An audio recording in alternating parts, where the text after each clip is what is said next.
24, versículos 1 a 12, a ressurreição de Jesus. Permaneça, se puder, com sua Bíblia aberta, por favor.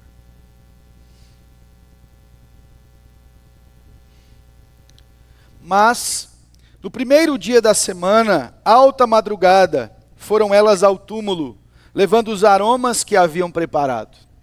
E encontraram a pedra removida do sepulcro. Mas ao entrarem, não acharam o corpo do Senhor Jesus. Aconteceu que, perplexas a esse respeito, apareceram-lhe 2 varões com vestes resplandecentes. Estando elas possuídas de temor, baixando os olhos para o chão, eles lhes falaram: por que buscais aos mortos ao que vive? Vamos juntos o versículo 6. Ele não está aqui, mas ressuscitou. Lembrai-vos de como vos preveniu, estando ainda na Galileia. Quando disse: importa que o Filho do Homem seja entregue nas mãos de pecadores e seja crucificado e ressuscite no 3º dia. Então se lembraram das suas palavras. E voltando do túmulo, anunciaram todas estas coisas aos 11 e a todos os mais que com eles estavam.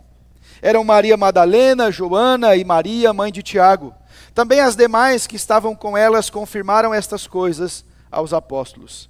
Tais palavras lhes pareciam como delírio, e não acreditaram nelas.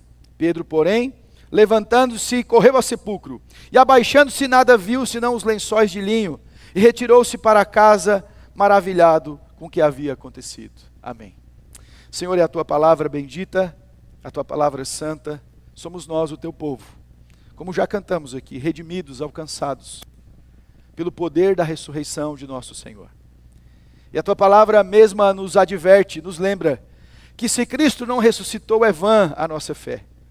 Mas nós sabemos que Ele está vivo, e que nosso bom Salvador se faz presente aqui nesta manhã. Lembra-nos acerca da importância da tua palavra, da ressurreição e desta verdade do Evangelho para as nossas vidas. Em o nome de Jesus é que oramos. Amém.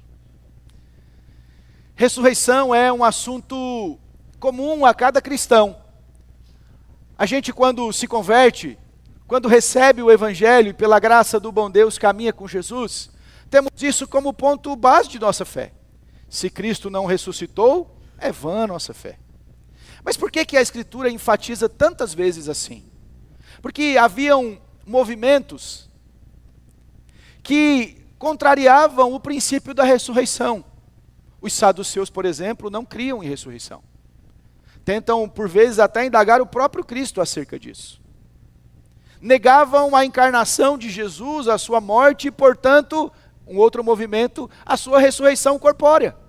Por isso que o Senhor Jesus não é por acaso, não é debalde, que Ele vai ao encontro dos discípulos, que Ele permite ser tocado, que Ele se alimenta com eles. Não é um espírito, é Cristo em corpo, é Cristo em vida, é Cristo ressurreto. Jesus ressuscitou, por isso nossa fé não é vã, é verdadeira, é real, é palpável, é vida. As mulheres estão indo ao túmulo, ainda muito tristes, abatidas. Estão indo lá para prestar suas condolências, para cuidar do corpo. Lucas nos relata detalhes. Mas ao chegarem lá, elas são surpreendidas. Por que vocês estão buscando, dentre os mortos, aquele que vive? Ele não está aqui, mas ressuscitou. O que nós podemos aprender com este relato?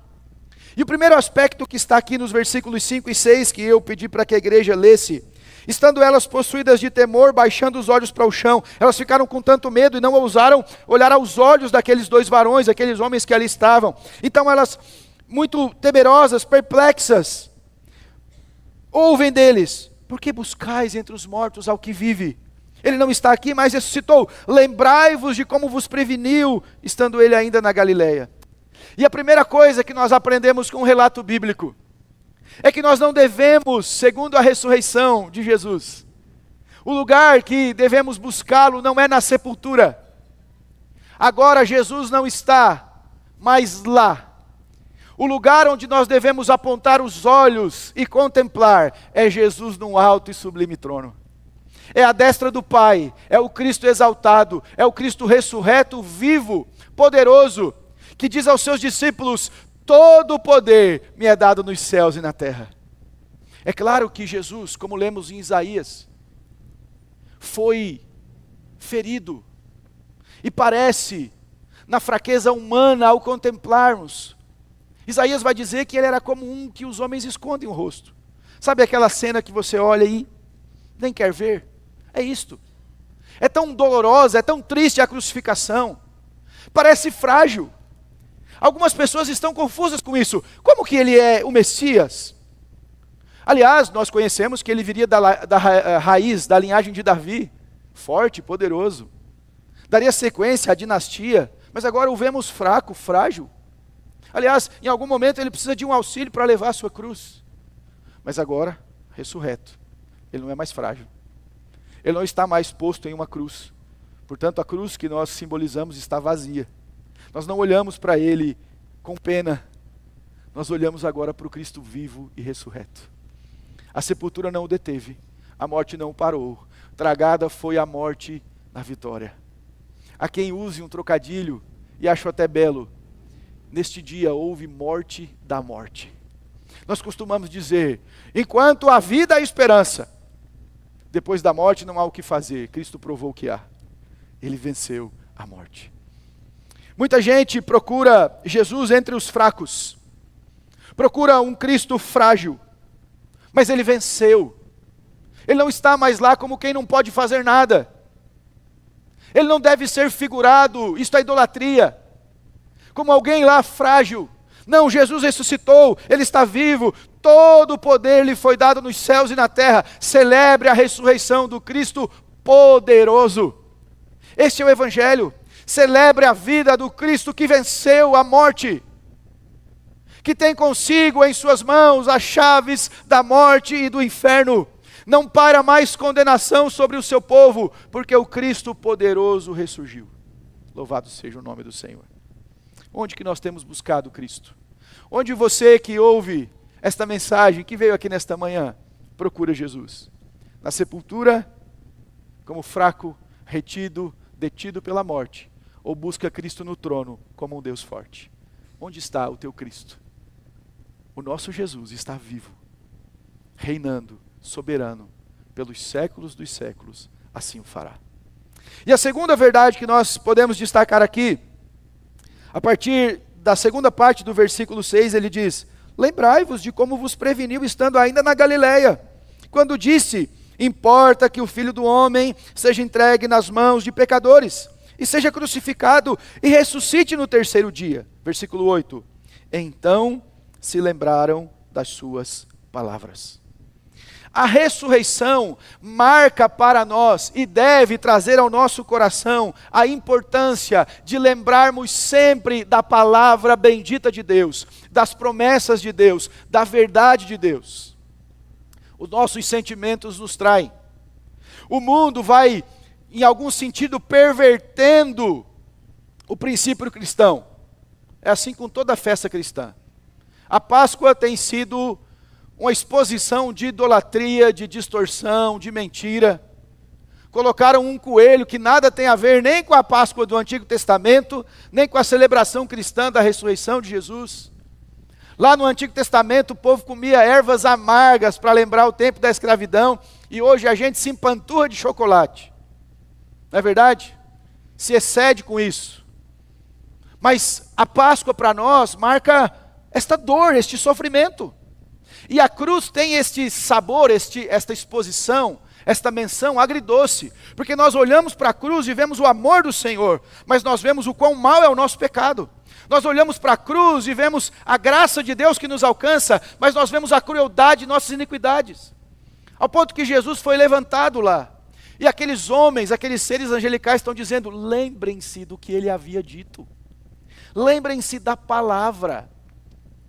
É bem belo isso, porque na ressurreição de Jesus, ele está indo com os discípulos no caminho de Emaús. Você conhece essa história, eu já preguei aqui no culto da ressurreição, em algum desses anos. E ele conversa com aqueles discípulos, eles estão assim desanimados. Eles chegam a dizer para aquele caminhante com eles, que era Jesus: você não sabe o que aconteceu? Aquele que haveria de redimir Israel, acabou a esperança. Aí o Senhor Jesus está ouvindo eles, e quando entra na casa deles, o Senhor abre a Escritura, e passando por Moisés e os profetas, prova para eles, por onde? Pela Bíblia, que o Cristo haveria de padecer, que era necessário que ele morresse.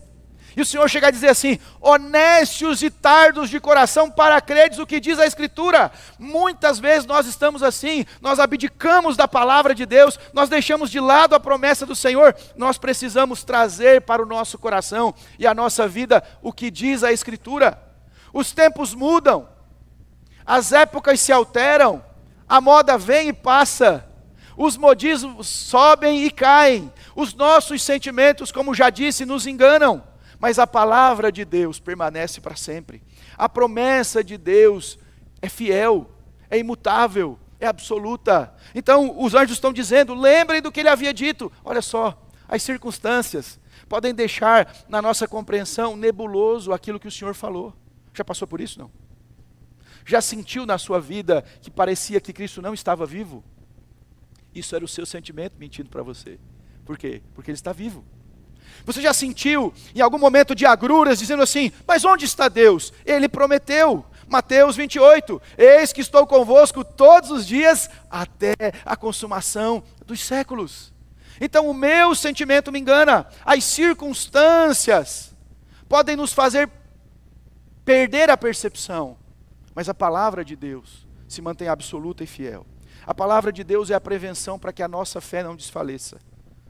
Quando você achar que o seu Deus está longe, volte-se para a Bíblia. Quando você ficar dizendo assim: parece que Deus já não fala mais, volte-se para a Bíblia. Quando o seu coração estiver esfriando na fé, volte-se para a Bíblia. Leia a palavra de Deus, estude a palavra de Deus, se alimente da palavra de Deus. Precisamos da palavra nos momentos mais sombrios da nossa vida, nos momentos de dúvidas, de temores. E sempre que eu pregava este texto de Lucas, eu dizia: Jesus podia ter feito qualquer outra coisa, irmãos. Para provar que era ele poderia ter estalado os dedos e vindo uma hoste de seres celestiais. Ele poderia ter transportado aqueles 2 discípulos de Emaús para um outro lugar. Ele poderia ter feito: me dá aí uma jarra com água que eu vou provar para vocês, transformar em vinho. Ele poderia ter feito inúmeros milagres. Sabe o que ele fez? Ele abriu a Bíblia. E às vezes nós queremos ser mais sábios que Deus. Ora, se houvesse mais sinais, talvez haveria mais fé. Não, se houvesse mais apreço pela Escritura, haveria uma fé mais fiel, comprometida. Não queiramos, na nossa presunção, sermos mais sábios que Deus. O Senhor deixou-nos a sua palavra. E por último, irmãos, versículo 9. E voltando do túmulo, vamos juntos? E voltando...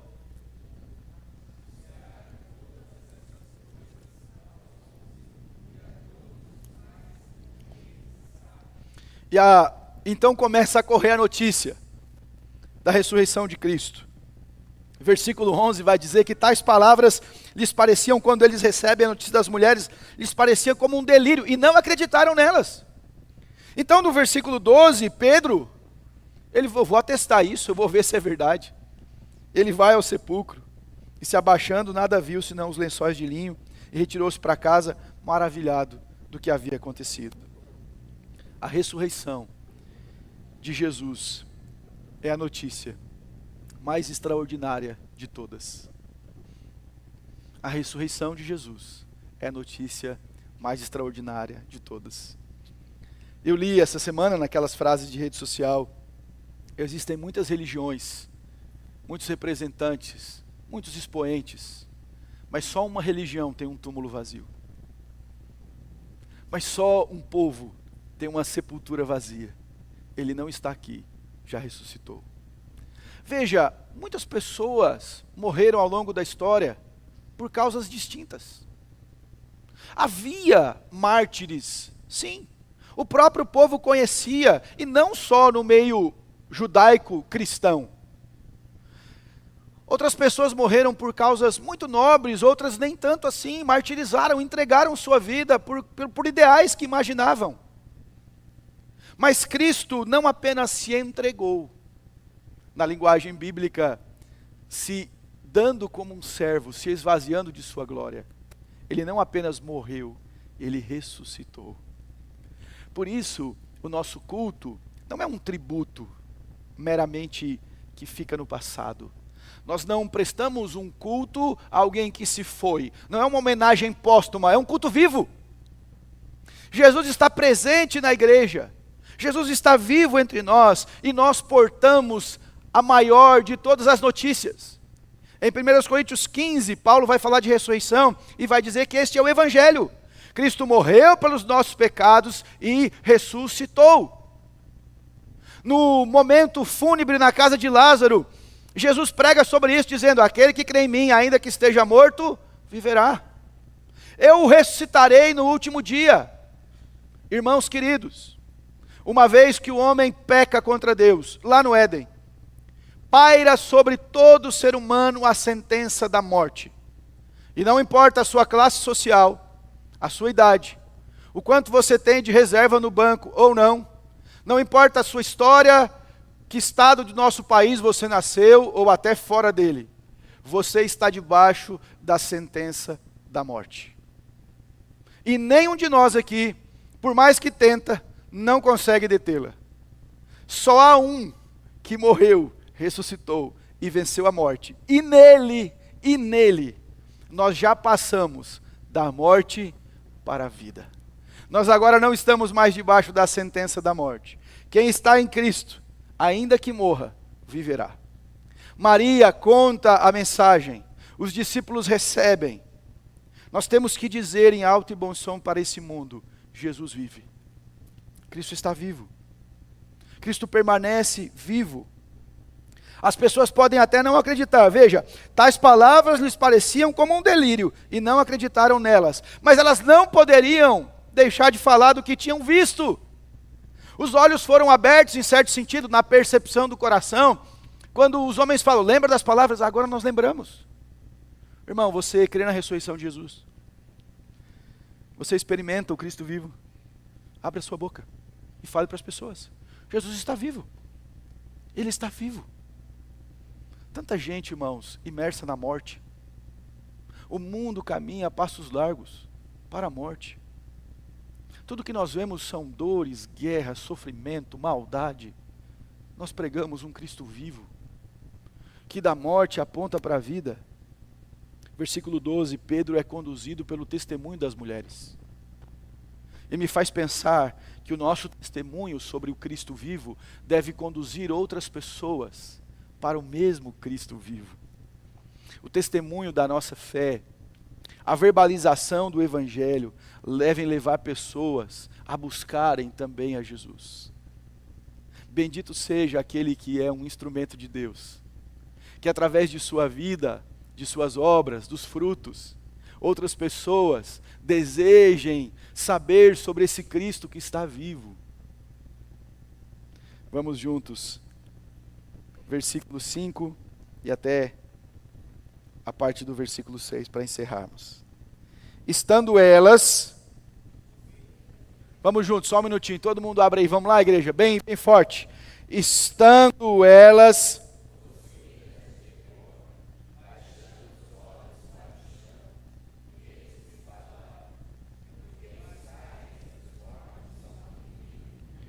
ele não está aqui, mas ressuscitou. Lembrai-vos de como vos preveniu, estando ainda na Galileia. Busque Jesus, não na sepultura, e sim no trono. Creia e guarde em seu coração o que diz a palavra de Deus acerca da ressurreição. E tenha consigo, sempre pronto a anunciar a melhor de todas as notícias: Cristo morreu e ressuscitou por nós. Louvado seja Deus.